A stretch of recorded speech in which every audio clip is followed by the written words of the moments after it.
Let us go ahead and get rocking here, and we'll let everybody else kind of join us as we get going here. We're going to try to keep this super. This is not going to be like a super hour and a half long webinar. We want to keep this very tight. Want to keep this very pointed and really, really helpful for everybody here, and very conversational. And so, if you guys have questions along the way, please just throw them into the chat. Let's make this a conversation as opposed to just me talking. Eric and I talking for 30, 45 minutes. Structure for today, what we're going to do is topic of today's webinar is we're focusing specifically on upsells. I'm sort of using the term upsell very generally. Upsells, we're really talking about upsells, cross-sells, bundles, anything that we can be optimizing our sites for to help improve average order value. So that's going to be the topic today, and we're going to be talking very specifically here in the first kind of 5 to 10 minutes. I want to break down the framework that we use at Blue Stout and the framework that we see wildly successful with all the 8 and 9-figure brands that we are working with in terms of how to structure, how to strategize your upsells and cross-sells on site. That way you've got a framework. We know a lot of brands that we talk to, they come in and everybody thinks they need to be doing upsells, everybody thinks they need to be doing a cross-sell, but they're kind of just taking a guess. They're kind of just saying, hey, look, I think we should put this on the cart. I think we should put this on the checkout. What I want to do today is give you guys a framework of how to think about making those decisions for your own brand, because every brand is going to need to have a very unique strategy for how they run upsells. So we'll present that framework here in the first kind of 5 to 10.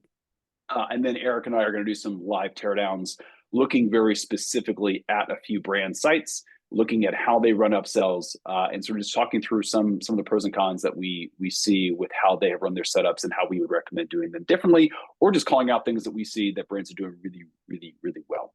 And so feel free to chime in at any point. So everybody who's joining us, I'll just do a quick round of introductions. So my name is Alan Burt, founder CEO over at Blue Stout. I know a lot of you guys have probably come into the webinar today because of our newsletter, the Commerce Lab. If that's the case, awesome. Love having you guys here. We're going to be doing a lot more of these this year. Blue Stout is a design, development, optimization firm that focuses specifically on working with direct-to-consumer e-commerce brands. So we step in, we identify where the biggest areas of opportunity are to improve revenue per session, conversion rates, and average order value. And then we execute. We run everything from A/B tests to UX design optimizations, branding optimizations. And the majority of our clients are on Shopify and Shopify Plus. And then today, second time on the webinar in the last 6 months, we've got Eric Christensen, one of my favorite guests. Eric is the CEO of Just Uno. Eric, you want to maybe tell everybody a little about Just Uno? Sure thing. Prior to Just Uno, was a former retailer myself, so I've been in everyone's shoes.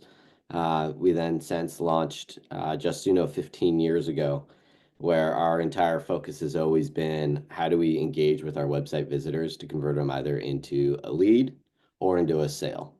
And today we'll be talking about one of my favorite things, which is the experience. If someone's on your site, how do we get them to add more items to the cart, the right item, so we can get them to check out, increasing the conversion rates. And one of the sort of the themes and topics of today is going to be really sort of talking about the evolution of site experience and where we think this is going into the future. There's going to be there's a lot that is being developed on the tech side that's going to allow brands to better personalize the store experience. And ultimately, really strong upsells and cross-sells come down to, are you putting the right product in front of the right person at the right time? And that ultimately can be enhanced with tech.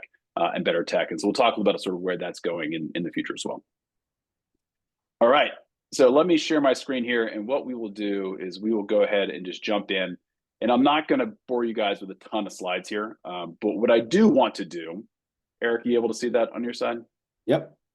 Perfect. What I do want to do is give you guys just a quick framework for how we think about upsells. And if you have questions along the way, like everybody, let me see, I want to make sure I've got the chat enabled here. Let's make sure everybody, if you have questions along the way, feel free to toss them out. Okay, so real quick, mentioned who we are, who we work, what we do at Blue Stout. We run hundreds of A/B tests on a monthly basis with dozens of 8 and 9-figure brands. And so all of the frameworks that we're going to talk about today, sort of 2 very specific frameworks we're going to talk about today, have been built based upon real world experience. We've been doing this for over 10 years, and we have a lot of data around what works and what does not work specifically for different brands at different sizes at operating in different verticals. So whether it's health, whether it's CPG, whether it's apparel, all of those require a little bit of a different approach. But the frameworks we're going to talk about today apply to everybody. So whether you are in, no matter what vertical you operate in or product you sell, you can still utilize these frameworks to help improve the types of upsells and cross-sells and bundles you are offering your customer base. So why do we care? Everybody kind of understands, generally speaking, why we care about upsells. They drive more revenue. And the question I always like to ask when we're talking to brands and talking to brand owners is, what problem can't be solved if you could just increase the amount of revenue that you're generating per site visitor? Most brands have an issue with they're getting stuck with scale. They can't invest more into performance marketing or paid ads, frankly, because they've hit a ceiling, right? If you could just increase the amount of average revenue that you are generating for every single site visitor that comes to the site, how much easier would that make it for you to be able to actually hit your goals and move forward? And so that's why we look at upsells. And I love this post that was on LinkedIn. This is probably about 12 months old at this point, but it's from Ryan Bartlett, who's the co-founder and CEO at True Classic, which has just been a incredible journey to watch these guys scale up. And he talks very specifically about the process that he went through with his team to zero test, A/B test into a fairly dramatic AOV increase. So their AOV at True Classic went from about $36 to $94, but it took over 3 years for them to get to that point. So clearly they didn't just say, hey, look, let's throw an upsell in the cart and let's hope and pray it works. That is not what drove them from a $36 to $94 AOV. It took the very systematic approach to test, see what worked, review the data, analyze the data, understand what they should be positioning to new versus returning customers, customers that had one product to cart versus another product to cart, and really utilizing the data and testing to ultimately drive up that AOV. So the piece I want to make sure everybody takes away from this is that this is not just a silver bullet. You can't just say, look, let's use this framework and let's apply an upsell or a cross-sell and it's all of a sudden going to double our AOV. It's not the case. You're going to have to work through iterations and you're going to have to test, analyze the data, and then test again to ultimately get to that point where you have systematically increased AOV. And the problem with this, and this is the most important piece that I think a lot of brands miss, especially brands that are not really focused on monitoring data or testing when they run upsells, is that an increase in AOV can actually harm overall revenue if it drives a decrease in conversion. And so when we talk about conversion optimization on sites, what we're always talking about is how do we reduce friction? How to reduce friction from somebody who's landing on the site to finding that first product? How do we reduce the friction for them actually moving forward a very emotional purchase to then purchase that product? Once they get to cart and to checkout, how do we remove the friction in cart and checkout? Things like Shop Pay, right? So removing friction. And the problem with upsells and cross-sells is that it inherently can add additional friction to that user experience. If I'm going to buy a pair of pants and all of a sudden you throw a pop-up at me about a shirt, now I'm actually thinking about a shirt. Now I have to make a decision about what color shirt do I want to buy with that pair of pants. And that can be a friction point that actually drives down conversion rates for first purchases. And then ultimately, even if you see a higher AOV, you could see a decrease in conversion that actually decreases total revenue or average revenue per session. And so the piece that we need to be really, really careful about, especially as your brand scales, because the bigger you are, the bigger this is going to impact revenue, is ensuring that every change you make, every upsell you add, you are monitoring very specifically the data to ensure that you're not hurting overall revenue per session or hurting conversions as part of testing different upsells. A/B testing is the absolute best way to do this. If you're not A/B testing, making sure you're at least very closely monitoring the data around all those upsells and cross-sells. So let's talk about a very simple framework that we use for when we're thinking about and strategizing the types of upsells and cross-sells to run. So this was, and we're keeping this super simple, this is really a tweet I posted a little while back. The 3 questions that our team is always asking whenever we are strategizing an upsell or a cross-sell offer for a brand. The first question we always ask is, 1, is the price negligible compared to the main product?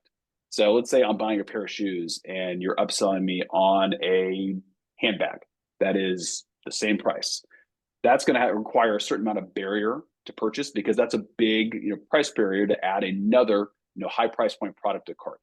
Versus if you're selling a pair of shoes, maybe it's a men's pair of boots, and you're upselling me on a pair of socks or like a cleaning kit for the shoes. Negligible price point as compared to the main product. Obviously, a negligible price point is going to have a much higher take rate than a much higher price point. Two, is there, and this is really important, is there an incentive to purchase this now together versus later separately? And this is what we run into a lot with, for example, like apparel brands, is if I'm buying a pair of pants, what is really the incentive for me to buy a shirt right now? Is there an incentive for me to buy this right now? Versus me just saying, look, I can come back to the store and buy this later. So we'll talk about this as we start to look at some of these teardowns, but thinking about what is the incentive for your customer to actually take that upsell today versus just saying, yeah, I'll come back later and buy that product later down the line. And then finally, does the cross-sell or the upsell make the main product more valuable or desirable? And this is a huge point. If you can find a way within your product mix, within your upsells, to make the original product that I've added to cart or the original product that I'm viewing on the product page more desirable or more valuable with an add-on, then that's going to be a key. That's going to be a very successful equation for a strong upsell or cross-sell. So these are the three main questions we're always asking. And then the second piece of the framework is making sure that every single one of the decisions we are making is a data-backed decision or a data-based decision. And so a few things to think about, and we'll talk about this as we start doing teardowns. But when we look at data, what are we looking at? We're typically looking at 4 different, very specific opportunities to utilize data when we're making upsell and cross-sell decisions. The first is looking at what is first and second purchases for a visitor.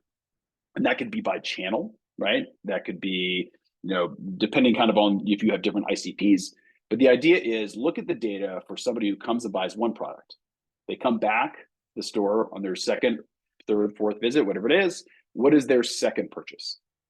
If we can utilize that data in aggregate, then we can start to make really intuitive decisions around what products should be upsell together. So if we know that, for example, somebody who comes and buys, a pair of boots, comes back and the second purchase on average is a belt, then we know that that's a great opportunity to test into that upsell for visitors that are first-time purchases of boots, upselling them on a belt, because we know that the data shows that their second purchase is likely going to be a belt. So that's a really good example. Second example would be we look at the data around new versus returning. And this is where a lot of brands don't quite realize that even within Shopify, you have the ability to do this if you have the right tool set, but you can change the types of products or upsells or cross-sells that you are presenting to your visitors based upon whether that is a new visitor or a returning visitor. So don't think about all of your customers as falling into the exact same bucket. Say, okay, look, we know that the boot plus belt upsell works, so we're going to show that to everybody. Not the case. We want to be thinking about very specific segmentation within your site, and new versus returning is probably the easiest for most people here to be able to do. And look at the data around, okay, what are new customers buying versus returning customers? And we should be transitioning and shifting those upsells based upon new versus returning. Second one, and this is the obvious one I think most people probably use, is what products are always purchased together.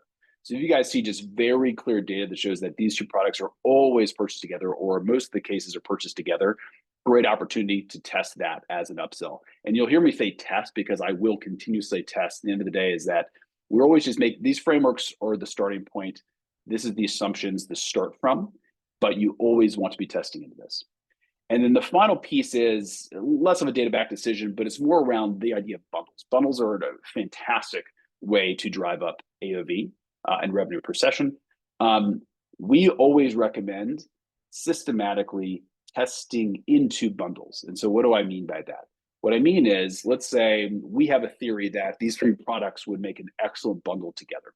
So what we're going to do is we're going to take whatever that primary lead product is, the one that is probably the most important in that bundle, so like the cornerstone product, and we're going to test an upsell for one of the additional products in the bundle. And if we see there's a high take rate, that's great. Then we're also going to create a bundle that's going to be just those 2 products, and then we're going to test into the third. So the idea is we want to use data to help us determine what the most successful bundles on site should be, and we're going to test into those bundles as we go. And I can talk more about that, as we get deeper into this. But again, I want to jump into teardowns here with Eric as quickly as we can. But these are the two frameworks that we should be using whenever we start to strategize for upsells, cross sells, and bundles on site. It's what are these three questions? Can we answer these? At least one, ideally close to all three, and then ensuring that we are making that decision using data. And these are the frameworks we would use for looking at the data to make those decisions. So I know that was a very quick kind of overview of the frameworks. Eric, any thoughts or questions on any of that you think we should go deeper in before we jump into teardowns? Well, I think you touched on some key points there where, with classic tees, for example, I remember when I first shopped with them, I ended up buying it was like a 8-pack of shirts. I bought a short sleeve, long sleeve, and it goes into really understanding your own business. Mackenzie looking at Milk Street, like their model won't work with shopping for necessarily for cooking supplies, etc., because you only need so many choppers. But they, like you mentioned, it wasn't overnight, it was over time, and they recognized with their product they could sell, instead of one t-shirt, they could sell 6 by bundling and creating the right product. And oftentimes with the strategies here, understanding your business, it's all about understanding your consumers as well. I bought my son a Nerf gun the other day, and there was a upsell opportunity for them to sell me 100 more darts. It made sense, Of course, because you're going to lose all the original ones immediately. So they understood that with that gun, they know that people are going to need darts, so it's a natural fit. When it comes to product recommendation, it's all about what is the natural fit. 100%. And so I think let's jump into some teardowns, and I think we can talk about that more specifically, because it's the framework that I like to use to, or at least maybe not the framework, but it's sort of the phrase I like to use is, and this is used across product methodology and product development methodology, mainly in the software space, but it absolutely applies to the consumer space as well, which is that consumer is there. That consumer isn't there for you, right? They're there for them. They're trying to solve a problem, right? There's a job to be done that they are there to do, right? So the more that you can understand for that very specific buyer what their job is that they are there to solve or do, the better you're going to be able to present an upsell to them that helps them complete that job or complete that task or solve that problem. And so we'll sort of think about that as we start to go through some of these teardowns. So I've got a couple brands here that I think we can start with, Eric, and then we can jump into some others and also some of the attendees today as well. So, and I want to try to do a little bit of a mix of apparel and CPG, et cetera, too, as we go. So this is a brand, Mad Rabbit. If you guys are familiar with these guys have been on a tear last handful of years. A brand that I know well, and they do a lot of things really well. They are essentially a care product for tattoos. So they have a unique sort of space in the market. If you have tattoos, you should absolutely be checking out Mad Rabbit, both pre-tattoo as well as post-tattoo care. So if you were to go to their product page, so this is their best-selling product, their number one product, for like their lead product they launched with. You're presented with a lot of opportunity here, right? So you can decide between first-time purchase or one purchase versus subscription. You can sort of quote unquote complete your routine with the soothing gel, et cetera. But let's say you just sort of add to cart, right? You're presented a lot here. And this is an area that I think they could dramatically improve on. When you're presented with this cart right here, it is absolutely overwhelming. And sort of the idea with this, I kind of call this throw spaghetti at the wall kind of approach, where it's just like, hey, look, here's cart. We're just going to toss everything at you. Because if we toss everything at you, there's likely to be something that you find that is relevant for you. But for some brands, that works. But the challenge here is that, one, it's very overwhelming. And now all of a sudden, you've added a lot of friction to the experience. So if you're a brand that is sort of taking this approach, where you are kind of throwing all the spaghetti at the wall and seeing what's going to stick on the cart, you absolutely need to be A/B testing into this and testing, different versions of this to ensure you are not killing conversions on cart with throwing all of this product on the cart, or on the cart. Think of it right. So the framework most people are familiar with is this idea of paradox of choice, where the more choice you give somebody, the less likely they are to make a decision. And this is sort of the definition of probably over-indexing on too many options. And the one that I call it here very specifically is their Mad Rabbit Tattoo Club. So right now, Mad Rabbit Tattoo Club, what is that? What even is that, right? So as a member of the Mad Rabbit VIP, you're charged $12 per year. Cancel or modify anytime. Doesn't even tell you what you get, right?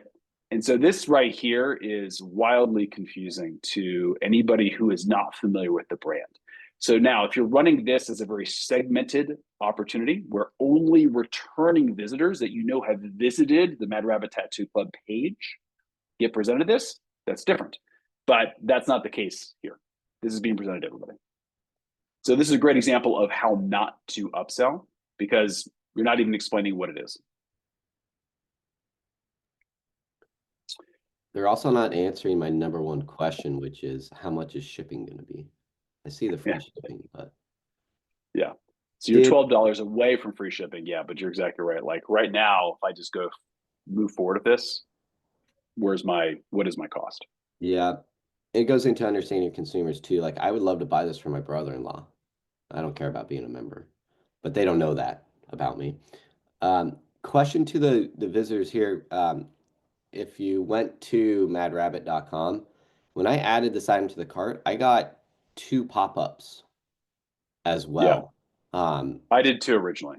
Yep. Yeah, so it's that always shopping your own website to make sure the experience isn't being overloaded with other tools. Yeah, it is. That's when you go, they'll do a full screen sort of pop up over the page in addition to the cart upsells, which again is just complete overwhelm. So somebody needs to, somebody on their side did not test that. Once you opt out of it the first time, it works. But you're absolutely right. For first visitors, you get both triggered.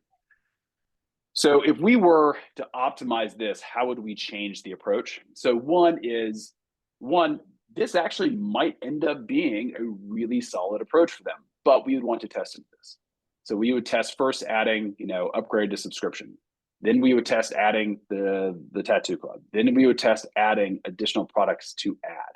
And so we would test into each of these additional components of the cart to ensure that every single time revenue per session is increasing and not decreasing. So this isn't to say that this is bad. This is just to say that do not default to overloading options to your customer without testing into them, because typically this will hurt conversion if you do so. Cool. Anything you want to add there, Eric, before we jump to another one? It's great to see they are trying to communicate all these things, though, like you mentioned. Yeah. It's just managing the overload. Exactly. That's exactly right. Okay, awesome. So next, I want to show you an example of and I'm pulling this example up purely because I was actually shopping with them over the holidays. And I noticed that they did not do any upsells. And so what I want to do here is actually show you guys what I think is an example of missed opportunity as compared to a brand that I think does this very well in the apparel space. So Taylor Stitch, these guys are great. They make fantastic men's clothes mainly. But if you kind of start to scroll through the site experience, they, like most apparel brands, right, they are showcasing styling. So they're showcasing how the pants fit with shoes. They're showcasing the types of shirts that go really well with the pants. End of the day, if you're here to buy a pair of pants for a very specific reason. It's either because I need them for work, I'm going on vacation, maybe there's an event I need to go to. Like, I am here to do something. Like, there's a problem I'm solving, a job to be done that needs to be done. And so I'm trying to solve for that problem. So I look at this and it's like, oh, that's a great looking shirt. Like, I should actually just buy this combo together. But there's no real opportunity here to understand what else within the catalog for Taylor Stitch goes well with these pants. And I think that's a huge missed opportunity that we see a lot in the apparel space. And I want to compare that to another brand that I think does a phenomenal job at this. and this is Huckberry. It's one of my favorite retailers. And this is actually their brand. So Huckberry sells lots of different brands, but they actually have their own brand called Flint and Tinder. This is, a pair of pants that are Flint and Tinder pants on Huckberry. And what you'll see with them is, as you scroll, they do a great job of really understanding for their buyer. This buyer is here because they need a pair of pants, but they're not just walking around wearing just pants. They're wearing an entire outfit.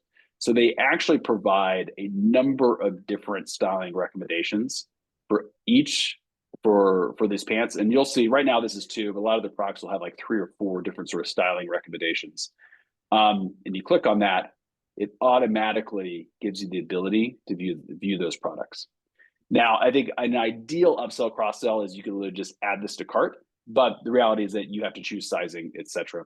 But they do a very good job of making sure that they understand that their buyer is here to buy a pair of pants, but that's just part of their journey. They're actually really here to find an entire outfit. And they do a lot of that mental work for you, which is making sure that across their massive catalog of product, that you don't say, okay, here's a pair of pants, now let's go find a shirt. And you spend 10 minutes trying to find a shirt, can't find it, and ultimately bounce. So they are reducing the friction in the buying experience by making these recommendations, and at the same time boosting AOV by providing upsell opportunities, cross-sell opportunities across their catalog.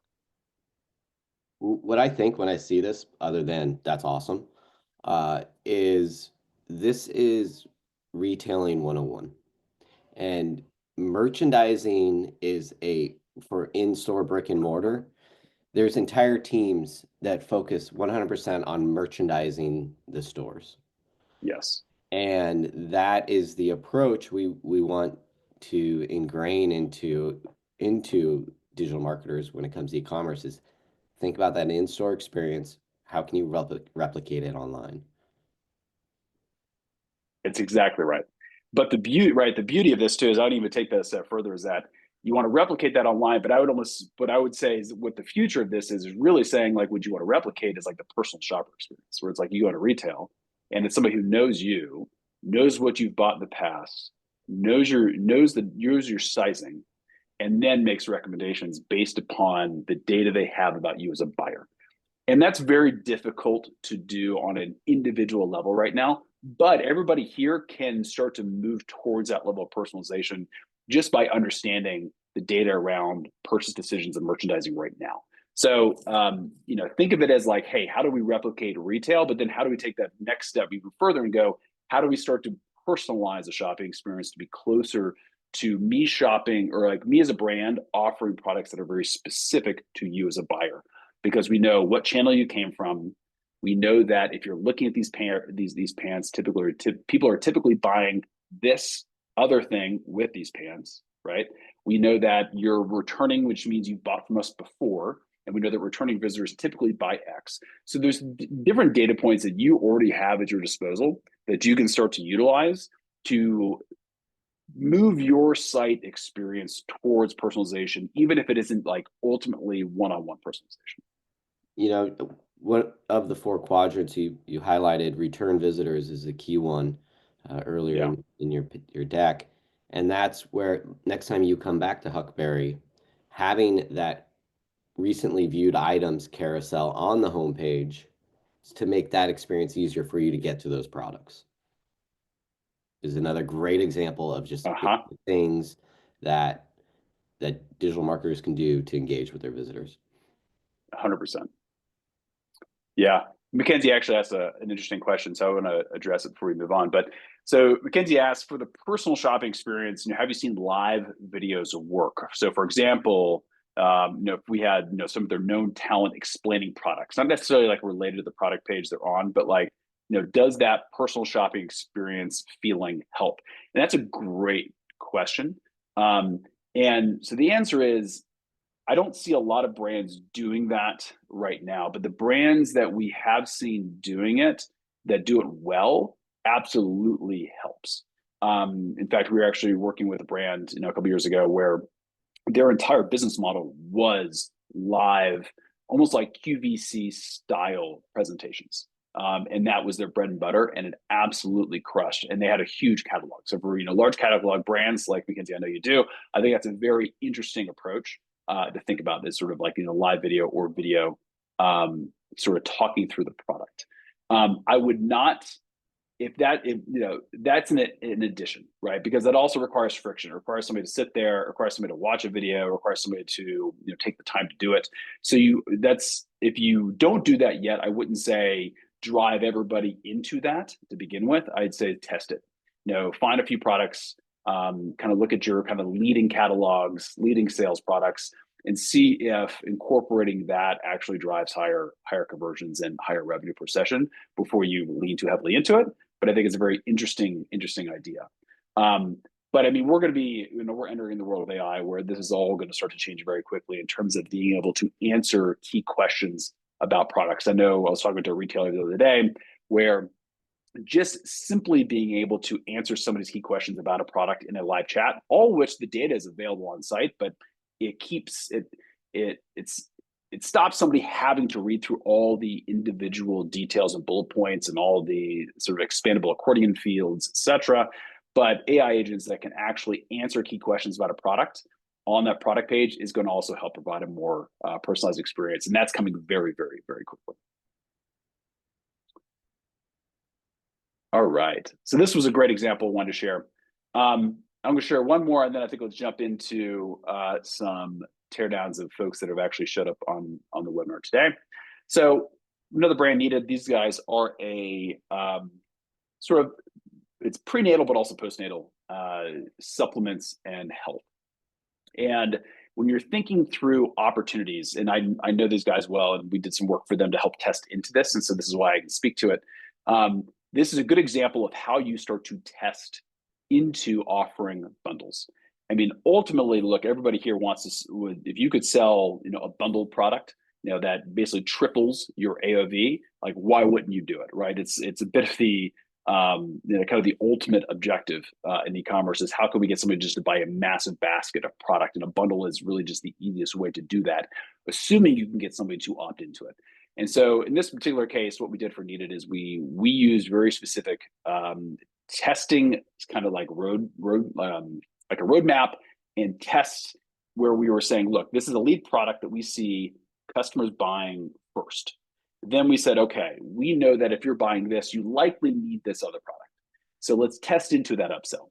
And once we saw a huge take rate, we said, okay, well, look, let's make that a bundled product because we know that has a huge take rate. Then let's test into an additional upsell. And eventually we got to the point where, and I'll show you an example for a lead product. Let's take their prenatal powder. Prenatal powder. We figured out that for their buyer, we were able to offer a bundle so long as we gave an incentive that included a few other products. And we called this, it's called the complete package or the complete plan. But this wasn't just something that was said, hey, look, let's just throw this on site and see if it works. We did it by testing into it. And so if you have a catalog of product where you know that there are very natural complementary products that go with one another. And I think anything that is in sort of the CPG space, whether it's like skincare, whether it's beauty, whether it's health, all of those are natural verticals to be able to do this. Because at the end of the day, somebody is coming in here and, like, for example, like, let's take my wife as an example. She has a nightly skincare routine, right? And that involves not just one product, but multiple products, right? And so that's a plan. It's a routine. It's not just like a bundle. It's literally the way that she executes her evening. So if you have products that sort of fall under that same same sort of category, highly recommend testing into upsells, using upsells, testing into what would be a bundled package like what we did over at Needed. This right here, it goes from being a, let's see here, add to cart for $133.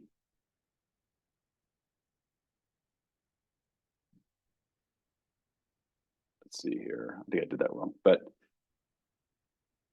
actually, that's actually a little confusing, isn't it?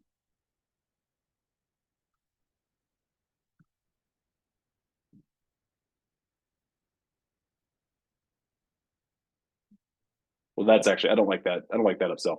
But the idea here, right, is that it actually opts you into a larger bundled package of product. But the idea here is first make sure you're testing into that bundle versus just throwing it out there. But actually, that's a good sign. What I don't like about this is the way that they offer that slide upsell, because in this case, if you had actually added the product here and then you offered a second upsell, that is a lot of friction in that buying experience. I would not recommend doing that right off the bat. If you are going to be offering a bundled upsell on your product page, I would not then be saying, let's actually cover that entire site experience with another upsell. We could test into it, but I would that's definitely pushing the envelope a little bit.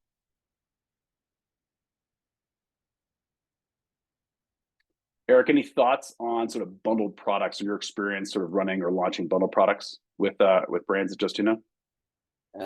Yeah, bundling is one of our hottest items right now to help our customers, just as you did with the buy and save $100 with those different ones. I'm shopping Milk Street store right now because we are a big cooking. Oh yeah, let's pull up Milk Street. Actually, and I'm looking for bundling opportunities because it's like when you buy a knife, sometimes you buy pairing sets. So there are some pairing sets. I'm looking there. And Mackenzie, I believe you were with Milk Street. Yep. There is an upsell of warranty that I was happy to see. The number one question I have would be, and I'm searching for sharpening tools. It seems, do you have the ability on there? If you click on maybe that knife at top right, it'll be similar to on the top right. Yeah. There's a care section where you talk about sharpening, but I thought a great upsell on here would be tools. See description specs care. They talk about sharpening at a 17-inch 8-degree angle. Yeah. And then when I search sharpening on the site, there are 5 sharpening tools that could be set as an upsell on these knives. There's the warranty pop-up. It's already on the cart, so you can probably get rid of that pop-up. Yeah, I'd want to test one or the other in this particular case. And then, this is where automation comes in that we haven't fully touched on, because we can talk about all this stuff, we can talk about data, but when it comes to how do you actually implement this type of thing? Well, one, yes, you need to know your business, but two, you want to be able to pull in all of your store data and plug it into the algorithms that go into your whether it's cross-sell, upsell, whatever product rec tool you're using, leverage your store data to allow the machine to pick the right items, for which then you can go in and also manually override certain ones if you want to push a certain item, etc. But that's my first initial look at Milk Street and thoughts I had. Yeah, I would agree. I think, and Mackenzie, this would be a conversation we can have, but I think would love to know and kind of understand kind of what's been done already, right? In terms of like what's been tested into versus not testing into. But I would agree that, customers also bought, like, is this based upon, customers that have purchased this have also bought this, or is this based upon, product that you guys just see has a high take rate in general? So some of this depends upon the methodology that you guys have used to set up these upsells and cross sells already. And then I'd make some recommendations for changes. But I completely agree. If you think about into the framework of like, what's the job to be done, right? Or, kind of going back to the questions like, does this upsell make the original product more valuable, right? And in looking at, for example, like sharpening sets, absolutely, right? It's a natural problem. I'm here to buy a knife. I'm here to buy a great knife. I'm spending money on a great knife. End of the day, I'm gonna have to sharpen it. That's a natural upsell product because it makes the product more valuable and more desirable if you have it. And if you're giving also an incentive to make that purchase as a part of a bundle, say, okay, get the, add the sharpener for, a percentage off, etc. Or you've got a bundle that's already created because you've tested into it, where you can just add that bundle, which is, knife plus knife sharpening set. That's where you start to where I'd start to see this going. But at the end of the day, we obviously would want to test into that data.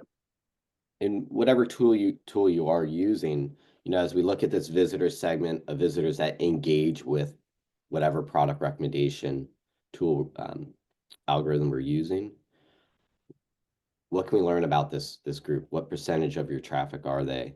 What percentage of your orders are these people, and what is the AOV of these orders? Being able to track this segment all the way through to understand whether or not it's working or not. Right. That's exactly right. And what we know is true, and I'm sure Alan, you see this at Blue Stout, is that the percentage of traffic that does engage with product recommendation promotions, whatever you want to call it, they will have a higher AOV when done right. Oh, absolutely. Yeah, that's absolutely right. Let's see. I want to see how this.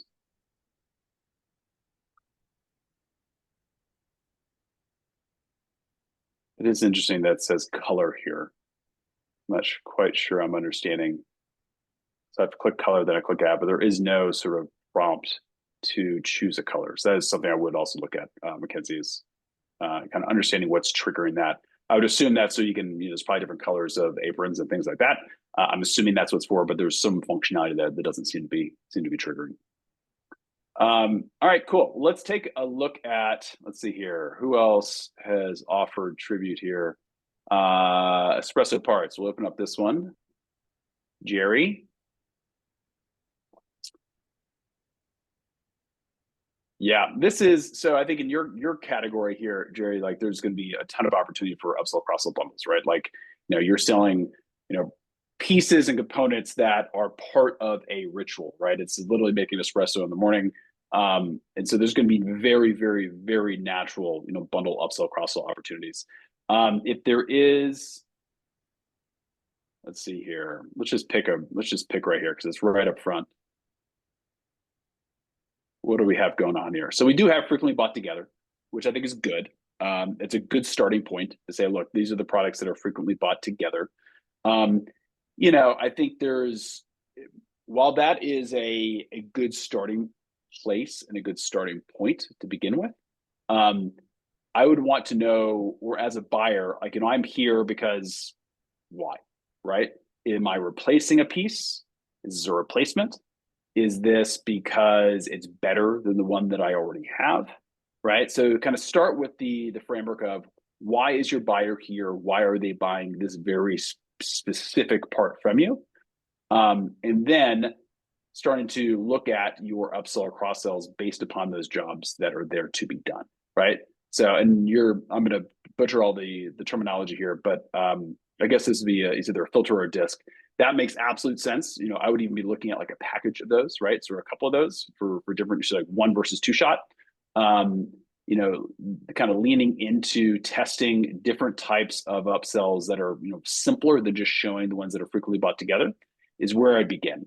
So while I think this is a good start, I'd say let's get you into a process that's going to be testing into what is the ultimate set of options here versus just looking at your general cross your entire customer base data that's stated that these are all things that are frequently bought together across your data. It's a good starting point, but I would want to lean a little more into what feels like a slightly more personalized experience by looking at new versus returning visitors, looking at visitors that are coming from different channels, and then starting to put packages together based upon those individual segments. I have a comment here. Yeah. Now, Alan, I personally love seeing frequently bought together here. This is I think it's a good starting point for sure. I say this because I often reference Amazon, and I love when Amazon does this for me because it helps me understand what else I might need to complete this set. It also might help me get to free shipping or whatever it is. So, and I love how this is nice software. I'm curious what it is because I like how it makes it, you can add them on very easily on and off. So love seeing that. And it sounds like you're an espresso. I've got an espresso machine at home too. I think you do too, probably, Alan, because you mentioned 1 cup versus 2 cup in the. I think if you look at making sure you have the right product, are there other ones of these that I should be looking at for the upsell opportunity, making sure I'm getting into the right product. And that's where the related items come into play. Yeah, Like, is this the right item? completely agree. Completely agree with that. Yeah, I think it's you're thinking about sort of two different steps in the process, right? One is somebody's still in the discovery process of saying, okay, what product do I need to solve the problem, right? Is this even the right product right now? And that's where looking at sort of related is absolutely the right step. And then what we're talking about sort of upsells and cross sells, I think it's that at that point you're saying, okay, the consumer has decided this is the product that they want, right? This is the product they're going to buy. Now offering very specific add-ons or bundles or upsells to that product is where you want to be thinking about upsell.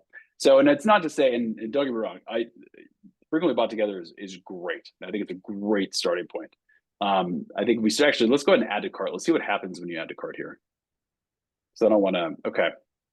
Popular with your order. Yeah.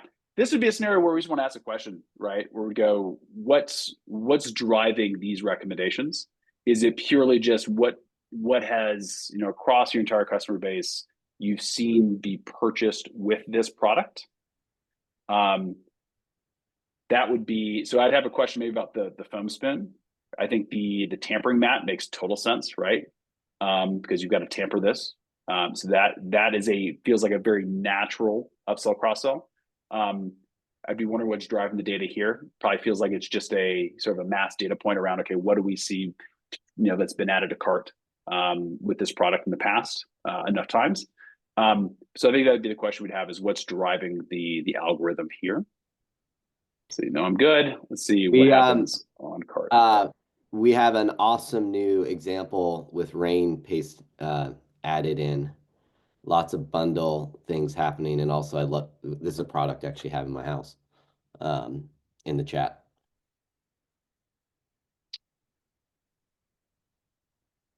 Let's see here. Rain pay. Oh, try rain. Yeah. DTC, individual product. How do we bundle this up? How do we sell this?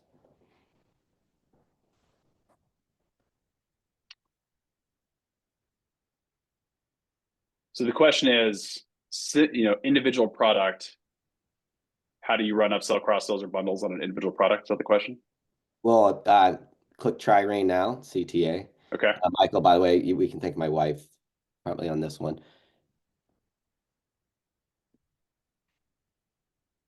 Gotcha. Yep. Okay. So thinking of this as opposed to sort of like a singular product being bought as a bundle with a sort of incentive, like a saved incentive, right? One, love it.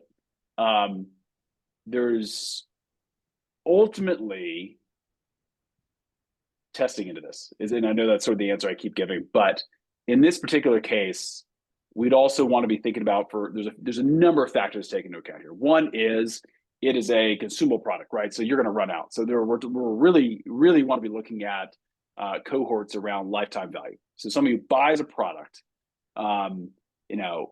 what is sort of the typical lifetime value of that customer who buys this product? Because we might be incentivized to say AOV is not as important as conversion on first purchase versus returning purchase, right? So you'd say, okay, somebody who comes in to checkout very first time, like me, never heard of the brand before, I'm here. What's better? Do we get me to just complete my first purchase because we know our product is so good and our data shows that our returning customer rate is wildly high, that we want to get them to use the product, engage with it, love it, come back, and at return visitor purchases, so return visitor checkouts, is when we try to upsell, right? Because we know they're back here. So now how do we increase both AOV on second purchase? So there's a lot of components within this, especially when it comes to consumable products that we need to be thinking through. And I would never say like, look, anybody who like, for example, Rain, I would never say just like the best case or the best practice is to just always showcase a larger bundle to begin with. I would want to test into this to ensure that we are not hurting first-time visitor, first purchase conversions too dramatically by throwing, a decision like this at them right off the bat. So that would be sort of that's just the piece I would take into account. Now, end of the day, if we can test into it and we can show that on average, a first purchase, somebody is just as likely, right, to buy, to opt into the, buy three get two, then at the end of the day, it's there's no reason not to do it. But that's just the piece I would want to be careful about, is making sure that any sort of upsell, bundling, or cross sell that we are presenting to somebody for a first purchase is not hurting a conversion that ultimately is going to bite us in the long run, because we're getting them to not then opt into our ecosystem over time. Related but unrelated, I love seeing the cart abandonment exit offer. Yeah, I do too. Separate promotion in there. Michael, I'd love to talk to you about opportunities with those, because that visitor segment is, Alan and I, we just did a test on another client. We're seeing, I think it was like 34% sales conversion rate with those that engage with our cart abandonment offers. That is where the money is, right there. Yes, couldn't agree more. That's low hanging fruit. If you're not doing cart exit intents, it's low hanging fruit opportunity. So let's see, if you're doing buy three get two, or buy three get two free per box. Yeah. Now, all that being said, I think the way it's being presented is very well done, right? So let's say we're testing into this and we don't see drops in conversions, right? The way that it's being presented by showing a per box price point, absolutely on point for the upsell. You're making it a no-brainer that if I am let's just say I'm a returning buyer, or let's say I'm Eric, or I'm Eric's wife, who loves rain, and I'm coming in to make my second purchase. I've tried it once, I love it. Like this becomes a no-brainer the way that it's being presented on a per box basis. So the presentation is good in terms of cost savings.